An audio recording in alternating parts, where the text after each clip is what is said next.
Good morning, everybody. Buenos días a todos, Friends amigos. and comrades.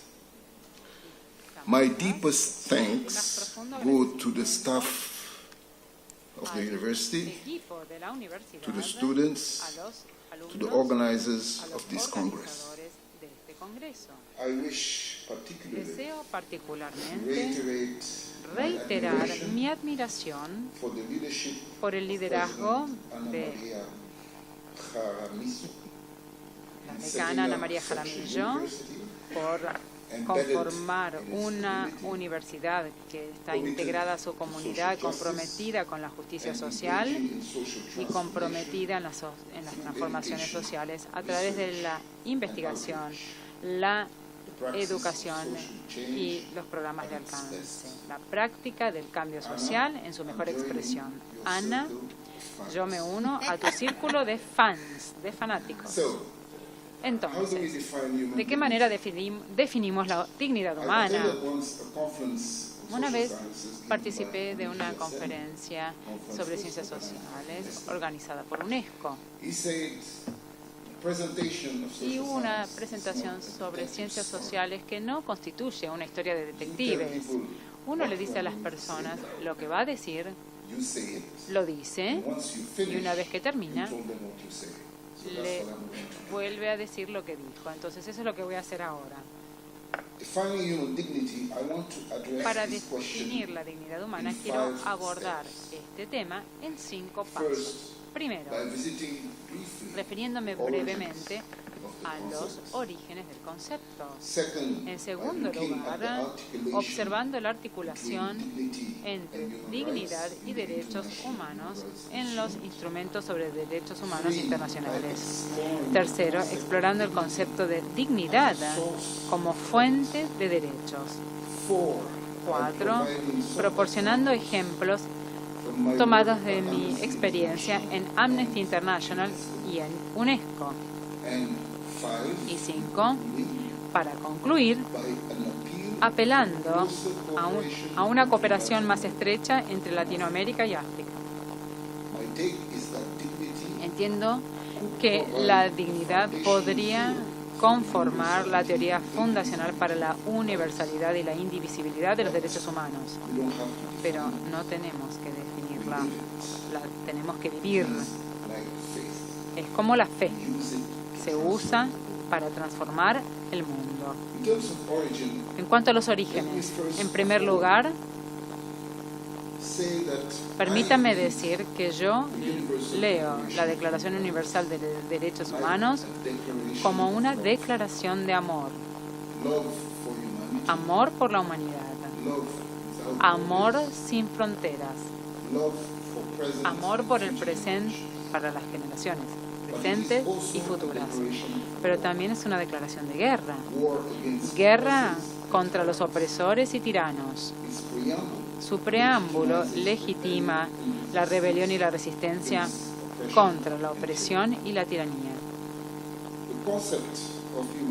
El concepto de dignidad humana se incorporó en la Declaración Universal de Derechos Humanos como culminación de una evolución histórica significativa del concepto. El concepto de dignidad en la Declaración se centra en 3 fuentes distintas. La primera es, en términos generales, el fundamento religioso. Se vincula con lo sobrenatural. El catecismo de la Iglesia Católica incorpora la idea del hombre conformado a la imagen y semejanza de Dios como concepto central o concepción central de la dignidad humana, desde Cicerón a Grocio, a Santo Tomás de Aquino, a los concilios vaticanos. La dignidad surge de la creación del hombre a imagen y semejanza de Dios y a la promoción del bien común. En la religión islámica, la afirmación más explícita de la dignidad humana se encuentra en el Corán, en una declaración general sin distinciones que cito: hemos legado dignidad sobre los hijos de Adán y les conferimos favores especiales que se encuentran por encima de la mayor parte de nuestra creación. Los juristas y comentadores musulmanes del siglo XX también notaron que la dignidad no se obtiene por una conducta meritoria, se establece como expresión de la gracia de Dios. La dignidad es un derecho natural y absoluto que vive de manera inherente en cada ser humano desde el momento del nacimiento. Fue otorgado por Dios y es natural. Por lo tanto, ningún individuo, ningún Estado se lo puede quitar a una persona. Esto se refiere al texto. Probablemente sea muy distinto en la práctica, como ocurre con estos textos en el mundo. Encontramos el mismo fundamento divino en la tradición judía. En primer lugar, la fuente original de la dignidad humana no es intrínseca al ser humano, sino más bien extrínseca, principalmente en Dios.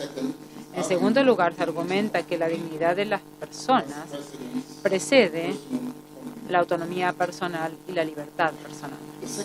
La segunda fuente es la filosófica. Y acá pasamos más radicalmente al reclamo existencial central de la modernidad, que es la autonomía del hombre, su capacidad de ser el amo de su destino y el quien moldea su futuro. En la época de los iluminados, la dignidad del hombre en este sentido se desarrolló filosóficamente y se utilizó como base. La más famosa es el uso de Immanuel Kant del concepto. Primero, que la dignidad humana requiere que los individuos sean tratados como fines y no como medios hacia un fin. En segundo lugar, la idea de que la dignidad es autonomía, o sea, la idea de que tratar a las personas con dignidad es tratarlas como individuos autónomos con capacidad de elegir su destino. La filosofía de Jean-Jacques Rousseau le aportó un tinte o un concepto más comunitario a la justificación de los derechos humanos, presentando más preocupación por la igualdad y fraternidad y menos énfasis excluyente sobre la libertad. La tercera fuente es la sociohistórica. Podemos responder la pregunta viendo qué tipos particulares de luchas se han dado para confrontar una violación de la dignidad humana. El concepto de la dignidad se utilizó como un grito de guerra para distintos movimientos sociales y políticos que defendían tipos específicos de reforma social durante el siglo XIX. Las revoluciones francesas y estadounidenses y las guerras de independencia de Latinoamérica extrajeron dignidad de la prerrogativa exclusiva de la aristocracia y de las realezas coloniales para constituirla un derecho universal. En Europa y en Latinoamérica, la dignidad se asoció particularmente con la abolición de la esclavitud. Simón Bolívar justificó la abolición de la esclavitud como una violación flagrante de la dignidad humana y las leyes que las perpetuaban como sacrílegas. La revolución haitiana de 1791 hasta 1804 fue la única revolución de esclavos triunfante en la historia mundial y se convirtió en un símbolo de la revuelta anticolonial y la emancipación universal. Los esclavos de Santo Domingo, quienes se rebelaron contra sus amos en 1791, inventaron la descolonización, conformando a Haití como el primer estado postcolonial en 1804. La revolución haitiana hoy constituye un recordatorio del compromiso de ex esclavos hacia la libertad y la afirmación de su humanidad y dignidad por medio de la abolición de la esclavitud, la terminación del colonialismo, la declaración de ilegalidad del racismo y el poner de rodillas a las economías de plantaciones. La dignidad no fue otorgada, fue impuesta. Otro hito en la lucha por la igualdad y la dignidad se vio conformado en las luchas de las mujeres. Por ejemplo, Mary Wollstonecraft se unió a los revolucionarios en París en 1792. Argumenta en una reivindicación de los derechos de la mujer que las mujeres no son naturalmente inferiores a los hombres, sino que aparentan serlo simplemente porque carecen de educación. Ella sugirió que tanto los hombres y mujeres tienen que ser tratadas como seres racionales y tienen que imaginar un orden social de acuerdo a la razón. Olympe de Gouges, una activista francesa, escritora y revolucionaria y una defensora de los derechos humanos de las mujeres tempranas, demandaba que las mujeres francesas tenían que tener los mismos derechos que los hombres franceses. En su Declaración de los Derechos de las Mujeres y la Ciudadana Femenina de 1791, ella desafió la tradición de la autoridad masculina y la noción de la desigualdad hombre-mujer. Ella fue ejecutada por la guillotina en 1793 por atacar el régimen del gobierno revolucionario y por su asociación con los girondinos. Desde entonces, la dignidad humana ha cumplido un rol importante en varios movimientos sociales y políticos del siglo XX. Se ha moldeado principalmente por la reacción contra la ideología nazi y la práctica también antes y durante la Segunda Guerra Mundial, culminando en los horrores del Holocausto. La dignidad también era un concepto organizador central en las luchas por la descolonización en África, en los movimientos de derechos civiles en los Estados Unidos y en la articulación de los derechos de las mujeres como derechos humanos. Y ha sido referido extensivamente como la base moral para atacar la pobreza global. Nelson Mandela, en su discurso en Trafalgar Square en el 2005, argumentó que superar la pobreza no es un gesto de caridad, es un acto de justicia, es la protección del derecho humano fundamental, el derecho a la dignidad y a una vida decente. Entonces, estas tres corrientes, religiosa, filosófica y las luchas sociales, se unen en la redacción de la Declaración Universal de Derechos Humanos. Por ejemplo, en 1947, UNESCO creó un comité sobre las bases teóricas de los derechos humanos que incluyeron los líderes intelectuales, filósofos y politólogos. El propósito del comité era estudiar los cimientos filosóficos de los derechos humanos como para poner en la primera plana las convergencias entre las diferentes culturas y las escuelas de pensamiento y, por lo tanto, facilitar la redacción de la Declaración Universal de los Derechos Humanos. Entonces se envió un cuestionario a los políticos, a los letrados, como por ejemplo Mahatma Gandhi o a los Huxley, pidiendo su opinión sobre la idea de la declaración. Y una conclusión principal del informe resultante fue que, a pesar de las diferencias culturales, los Estados miembros de las Naciones Unidas compartían un compromiso al derecho a vivir una vida libre del temor, de pobreza e inseguridad, es decir, vivir una vida de dignidad. La dignidad humana aparece en el preámbulo de la Carta de las Naciones Unidas como un ideal que nosotros, los pueblos de las Naciones Unidas, estamos decididos, determinados a lograr. Las palabras también son parte del segundo párrafo del preámbulo, que lee de la siguiente manera: para reafirmar la fe en los derechos humanos fundamentales, en la dignidad y el valor de la persona humana, en los derechos equitativos de hombres y mujeres y de las naciones, tanto grandes como pequeñas. El término dignidad también se utiliza en el artículo 1 de la Declaración Universal de los Derechos Humanos. Todos los seres humanos nacen libres e iguales en su dignidad y derechos. Tienen su razón y la conciencia y deben actuar en un espíritu de hermandad. Sin embargo, nosotros no encontramos una definición explícita de la expresión dignidad de la persona humana en los instrumentos internacionales. Pero, ¿por qué debemos nosotros definirla si es intrínseca, si es inherente, si es autoevidente, si es natural o si es otorgada por Dios. Lo que es importante son las implicancias prácticas una vez que el enunciado, la declaración es acordada. Entonces, en el contexto político, con el respeto para la dignidad y el valor de todas las personas y por las elecciones individuales, nos lleve a un énfasis profundo en la voluntad libre y el consentimiento de los gobernados, es decir, la libertad. Más aún, pocos pueden disputar que una persona en una condición mala, que no tiene los medios adecuados para subsistir,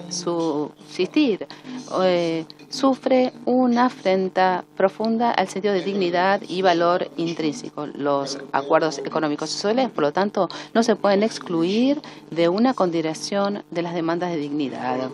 Entonces, la dignidad lleva a la libertad y a la igualdad, que a su vez protegen la dignidad.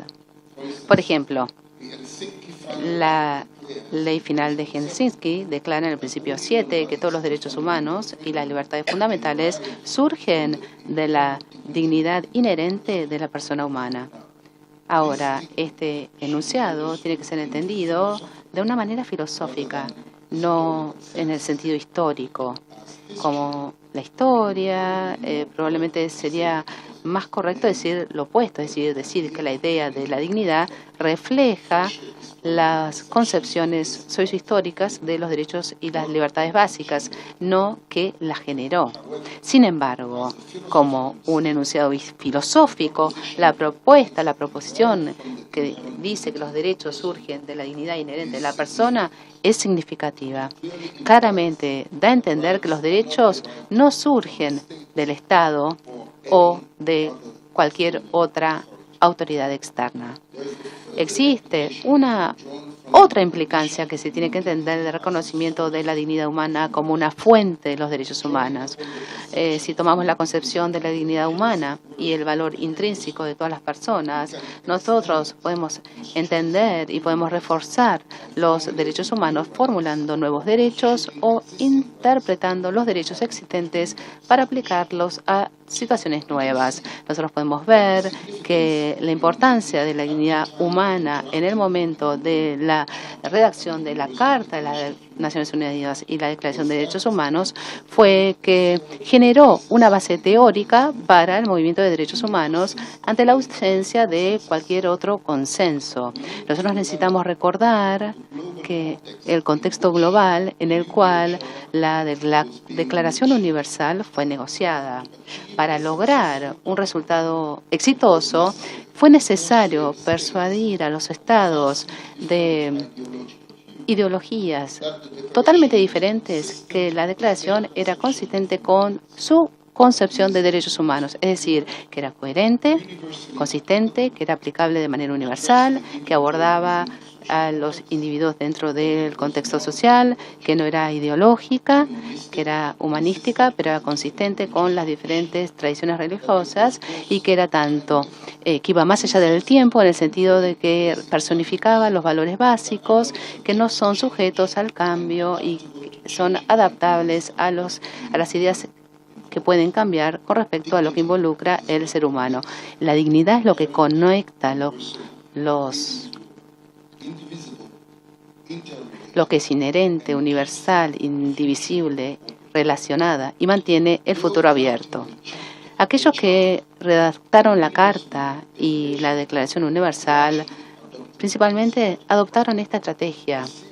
Una teoría de derechos humanos era un punto de partida necesaria para el emprendimiento que se estaba embarcando. La dignidad fue incluida en esa parte de cualquier discusión del texto donde la ausencia de la teoría de derechos humanos hubiera sido vergonzosa. Su utilidad era para permitir a aquellos que estaban participando en el debate insertar su propia teoría. Todos podían acordar que la dignidad humana era central, pero no podían saber por qué y no sabían cómo. Como Doron Schutzinner lo declaró, existe una gran ventaja con respecto a este enfoque, ya que la abstención de la decisión filosófica con respecto a la fuente y la causa de los derechos y los deberes prepara el camino para un consentimiento político con respecto a los derechos específicos y los deberes que deben ser legislados y aplicados en la práctica sin ceder o sin comprometer los principios básicos de creencia. Por lo tanto, las diferentes partes que participaron en el acto constitutivo pueden concebir la dignidad humana como que representa su grupo particular de valores y sus visiones. Cada uno puede tener su propia definición de dignidad, pero si nosotros acordamos que la dignidad es clave para los derechos humanos, podemos avanzar y después discutir los derechos específicos que surgen de esa aceptación. La dignidad como una fuente de derechos. Un desarrollo importante en el uso de la dignidad en la esfera internacional se creó por la adopción de la dignidad como un principio organizador central de la Conferencia Mundial de Viena sobre Derechos Humanos en 1993. La declaración y el programa de acción adoptaron a la dignidad como algo fundacional, no solamente para los derechos humanos en términos generales, sino también que adoptaron el concepto de dignidad en sus disposiciones que tienen que ver con áreas particulares de derechos humanos, como por ejemplo el tratamiento de los pueblos indígenas, la prohibición de la tortura, la prohibición de la violencia basada en el género, la abolición de la pobreza extrema y el tema de la ética biomédica. Cada vez más, el rol de la dignidad se ha expandido más allá de los preámbulos de los documentos de derechos humanos internacionales y a los textos de esos artículos sustanciales. Las referencias a la dignidad se han expandido para incluir no solamente los derechos que tienen que ver con las condiciones de detención y el derecho a la educación, sino también otros derechos. Derechos en el proceso de justicia penal, derechos a tener condiciones mínimas de bienestar, derecho a la salud, el derecho a las personas discapacitadas de ser tratadas como individuos autónomos, el derecho de los niños de ser tratados con dignidad si hay un abuso, derecho a la reputación, derecho de las culturas indígenas, el derecho al el acceso controlado y el uso de los datos personales y la conducta de experimentaciones biomédicas. El uso de la dignidad no está limitada a una esfera de lo que son los derechos, los textos de derechos humanitarios y derechos humanos. Cada vez más, el lenguaje de la dignidad se incorpora a los textos de los instrumentos de derechos humanos regionales. La dignidad es central para los preámbulos de los instrumentos de derechos humanos europeos, africanos, árabes, interamericanos. Por lo tanto, apelan a demostrar un grado increíble de convergencia sobre la dignidad como un principio organizador central. La dignidad entonces ha ayudado a lograr esto, permitiendo que todos estén de acuerdo de que los derechos humanos se basan en la dignidad.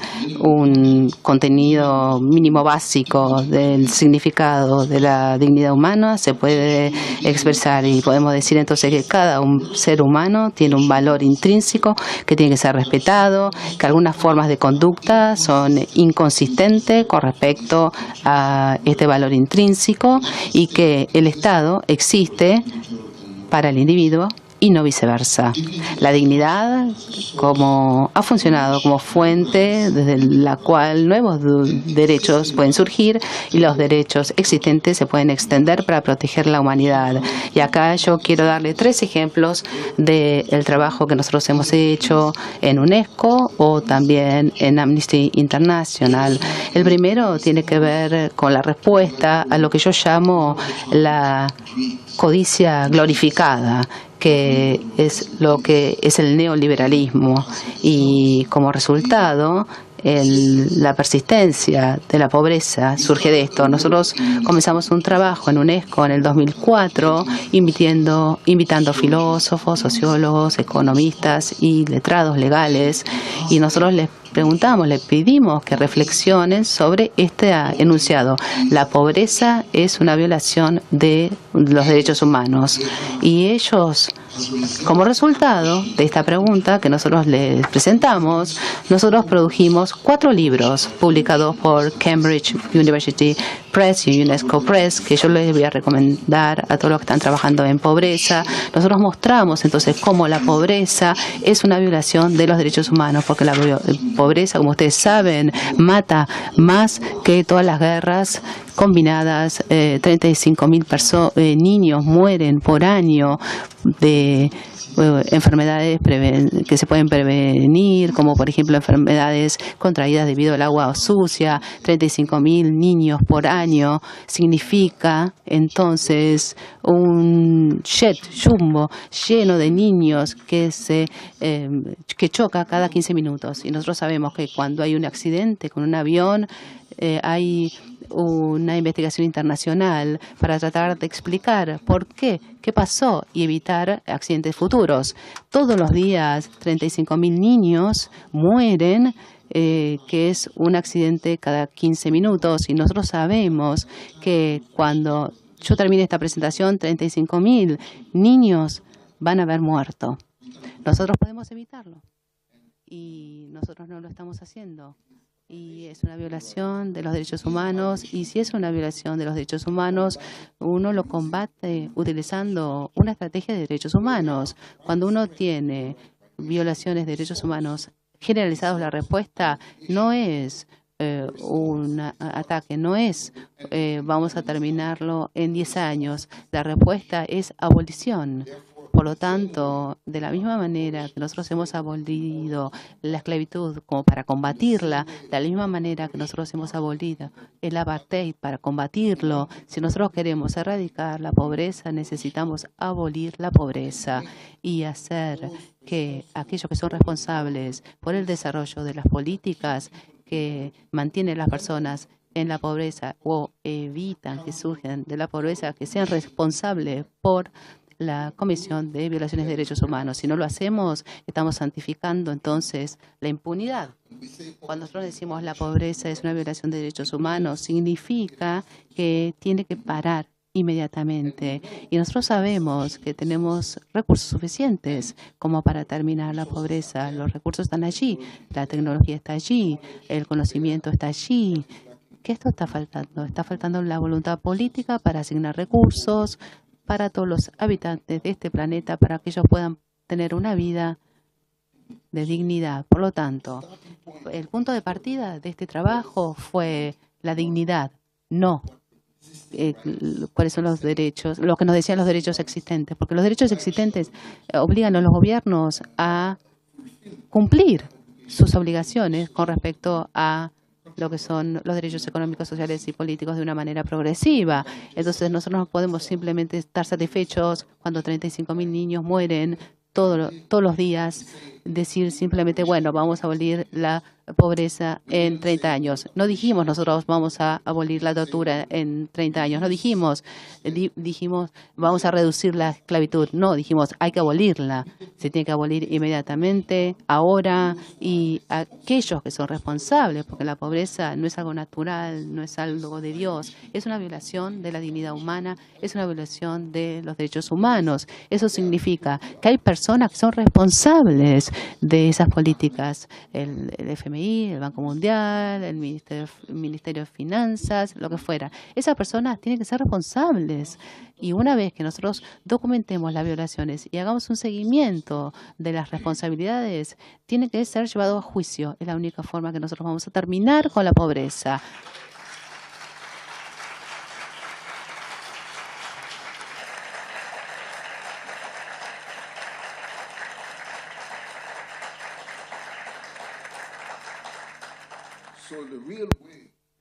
La verdadera forma de tratar a la pobreza es tratarla como una violación de derechos humanos y desarrollar estrategias que se basan en la abolición y ponerle fin a la impunidad. El segundo punto es lo que yo llamo la masculinidad tóxica.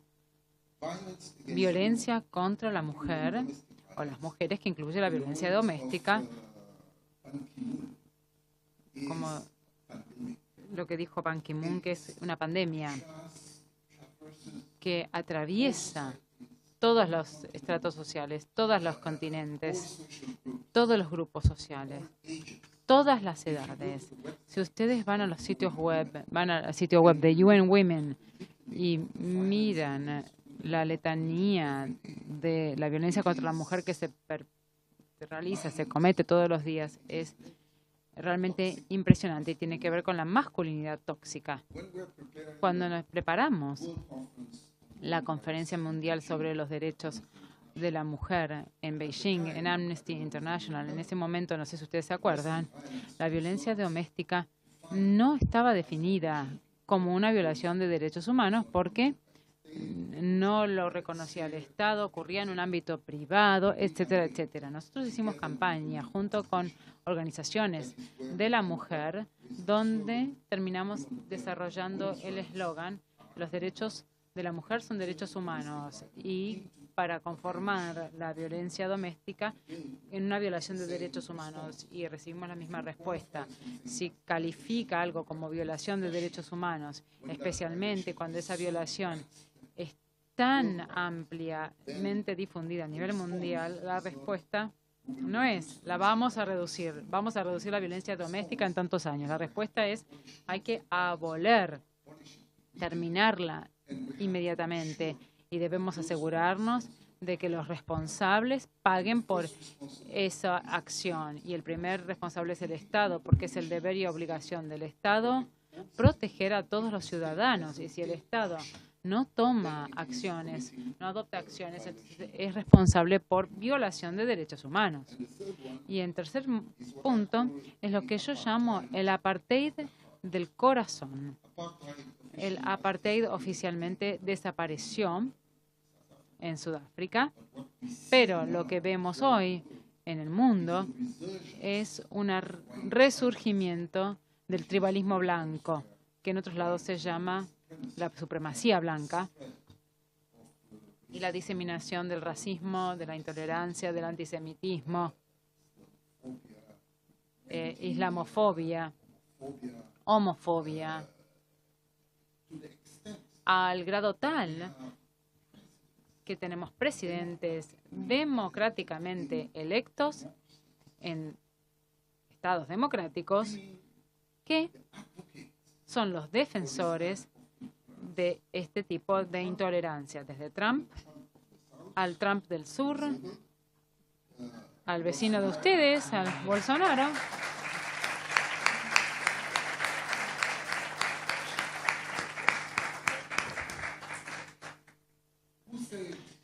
¿Qué dijo? La semana pasada, en Israel, que visitó el Yad Vashem en Israel y dijo que los nazis eran un partido de izquierda, porque el nombre era National Socialist, Partido Nacional Socialista, y que los nazis eran un partido de izquierda, y lo dijo en Israel, que los nazis fueron un partido de izquierda. Nos identifica a nosotros como de derecha. Él se autoidentifica como de derecha. Si los nazis eran de izquierda y él está parado a la derecha del partido nazi, imagínense el tipo de problemas que vamos a enfrentar en Brasil. Sean con mujeres, con descendientes de afro, LGBT, comunidades nativas. Nada. A sus ojos, las identidades, esas identidades que hacen que Brasil sea un país culturalmente rico, debido a su sociedad multicultural. Imaginen el peligro que corren, y quiere celebrar el aniversario del golpe militar. Nunca escuché esta propuesta en ningún lugar del mundo, ni en Latinoamérica, ni en África, que un presidente electo democráticamente desee celebrar el aniversario del golpe de Estado. Ni los militares mismos le dijeron que no. No solamente está a la derecha del partido nazi, sino que está a la derecha de los funcionarios militares, oficiales militares en Brasil, que sabemos muy bien no son de izquierda. Entonces, nuevamente, en una situación como esta, donde la dignidad está bajo ataque, tenemos que desarrollar estrategias de derechos humanos y tratarlos no como un problema de las comunidades LGBT o de otra comunidad, sino de derechos humanos. Yo fundé con algunos amigos en Senegal, hace algunos años, una nueva organización que se llama White Ribbon, el moño blanco, para combatir la violencia contra las mujeres. La organización está conformada solamente por hombres, así que yo le pedí a los hombres senegaleses que se unan a mi organización, porque la violencia contra las mujeres no es un problema de mujeres. La violencia contra las mujeres es un problema de derechos humanos, como el apartheid, que no fue un problema de la raza negra, sino que fue un problema de derechos humanos. Y hoy tenemos un problema de derechos humanos. Uno debe unir fuerzas, todas las organizaciones de derechos humanos, varones, mujeres, blancos, negros, para poder contrarrestar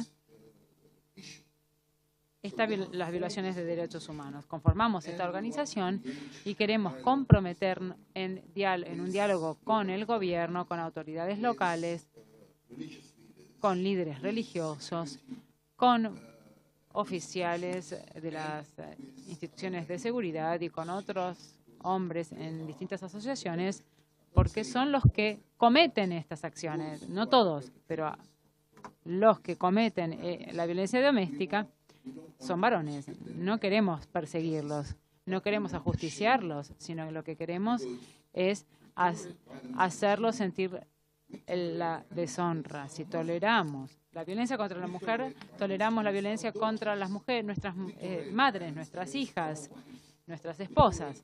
Toleramos la violencia contra nuestras hermanas.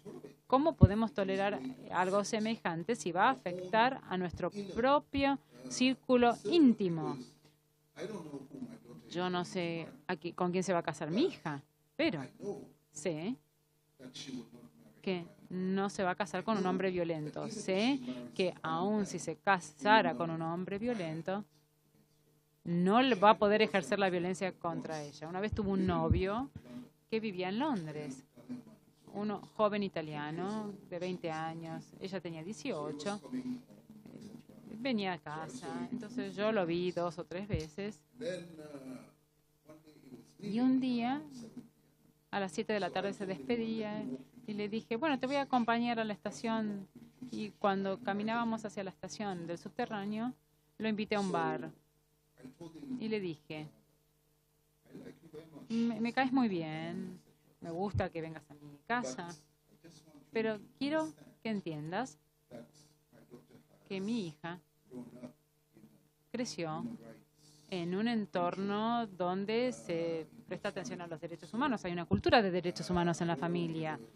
Yo no sé si ustedes son novios o no, pero quiero informarte que si alguna vez le levantás la voz, si alguna vez la amenazás de ejercer violencia contra ella o si le levantas la mano, te voy a disparar.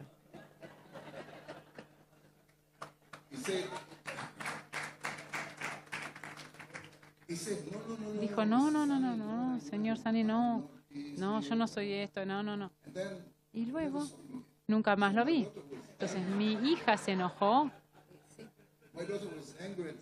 conmigo y dijo, nunca tuviste en tus manos un arma, ¿por qué le dijiste que le ibas a disparar? Y yo dije, prevención, esto es prevención. Si nosotros acordamos, yo voy a ser el mejor suegro, podemos salir a tomar cerveza juntos, podemos salir a bailar juntos, pero la violencia no existe en mi familia, en el seno de mi familia ni en nuestras tradiciones. Y quiero asegurarme de que no ocurra, no quiero esperar a que ocurra algo así, quiero prevenirlo. Bueno, permítanme terminar con un llamado a todos ustedes un llamado a una cooperación más estrecha entre Latinoamérica y África. Yo he sido defensor desde mis años en Amnistía Internacional y en UNESCO. Yo organicé muchos encuentros entre países africanos de Latinoamérica sobre cuestiones de desarrollo y cuestiones sociales, pero creo que hay cinco razones por las cuales Latinoamérica y África deben estrechar lazos. Primero es la geografía. Somos vecinos. Compartimos una frontera común que se llama el Océano Atlántico. Ustedes lo pueden llamar el Río Atlántico porque desde África, Fortaleza, Brasil, hace falta 4 horas. Desde Haití a Senegal es un vuelo de 5 a 6 horas. Así que no estamos tan apartados en cuanto a distancia. Y los vecinos intercambian, especialmente cuando comparten una frontera común. La segunda razón, la historia. Cuando los inmigrantes europeos que se escapaban de la pobreza y de la violencia llegaron a Latinoamérica y entraron en contacto con africanos que eran esclavos y con nativos, dieron origen a través de la violencia a nuevas naciones y nuevas sociedades. Este trabajo sigue progresando a medida que se va desarrollando la integración en términos de igualdad. El 95% de los africanos que fueron enviados a las Américas terminaron en Latinoamérica y solamente en 5% en los Estados Unidos. Como resultado de eso, Latinoamérica es el hogar a la mayor población afrodescendiente del mundo. Si ustedes toman un país como Brasil, 120 millones de brasileños se identifican como afrodescendientes. O sea, el 60% de la población brasileña. Entonces, en mi entendimiento, Brasil, y yo lo dije cuando yo visité en septiembre Brasil es un país africano. Y yo lo defiendo a Lula porque Lula es afrodescendiente. Si usted es presidente de un país africano, usted es africano. Esa es mi idea. Entonces, debido a esta gran población, Brasil es la segunda nación negra más grande del planeta después de Nigeria. Con esta gran población de africanos en Latinoamérica, mayor que en cualquier otra comunidad en el mundo, ni Asia, China, otras comunidades. Nosotros compartimos muchos elementos culturales. Hay muchos elementos culturales compartidos. Tal vez no lo sepamos, pero existen. Bueno, sabemos la música, la comida, religión. Yo participé una vez del Congreso Mundial de Yoruba en Cuba, donde los participantes hablaban en Yoruban y muchos venían de Brasil, Cuba, Venezuela, etcétera.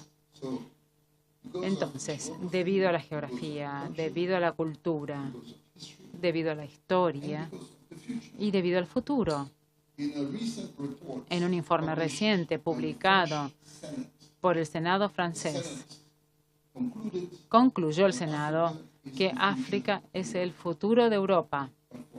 Pero para nosotros, los que estamos en África, Europa es nuestro pasado. Entonces, cuando miramos al futuro, miramos a nuestro vecino, miramos a Latinoamérica. Queremos liberarnos de esta relación norte-sur, porque norte-sur simbólicamente se traduce en verticalismo, arriba, abajo, alto, bajo, primero y segundo, subdesarrollado y desarrollado, colonizador, colonizado. Este ciclo que comenzó en 1492 con Cristóforo Colombo terminó en 1994 con el fin del apartheid. Y ahora, con el surgimiento de China, existe la posibilidad de construir un mundo diferente. Entonces, yo no hablo de sur-sur, hablo este, oeste, este, que es Asia, África, Latinoamérica y vuelta. Esto es más horizontal y no vertical. Por lo tanto, tenemos que descolonizar los mapas también. Esta relación entre África y Latinoamérica, hubo precursores. Cuba se destaca. Cuba ayudó a que se derrote al régimen del apartheid, prestando a sus ejércitos que se unieron con nosotros para luchar contra el apartheid en Sudáfrica, contra el ejército de Sudáfrica. Brasil también participó. Lula desafortunadamente está preso. Venezuela también participa activamente. Ahora, si Venezuela va a seguir de pie, depende, supongo, de todos nosotros. Yo compartí hace algunos días una conferencia organizada en Senegal por mis colegas en nuestra organización para discutir la situación de Venezuela, para informar a la opinión pública en Senegal sobre lo que ocurre realmente en Venezuela para poder derrotar la propaganda que es diseminada por los medios de prensa. Y Costa de Marfil, Nigeria y otros países africanos participaron activamente de esta cumbre entre África y Latinoamérica, países de Latinoamérica y de África, pero no lo podemos dejar todo en manos del gobierno si queremos construir un futuro común, porque tenemos intereses comunes. Y nuestros intereses comunes son un mundo construido sobre soberanía y dignidad equitativa para nuestras personas, donde los recursos globales van a ser distribuidos de manera más equitativa. Y esto es uno de los compromisos principales que nosotros hicimos con mis colegas en el Instituto Imagine Africa, Imaginen África, que es animar, participar, cuando podamos, para reforzar las relaciones entre África y América Latina. Muchas gracias por su atención.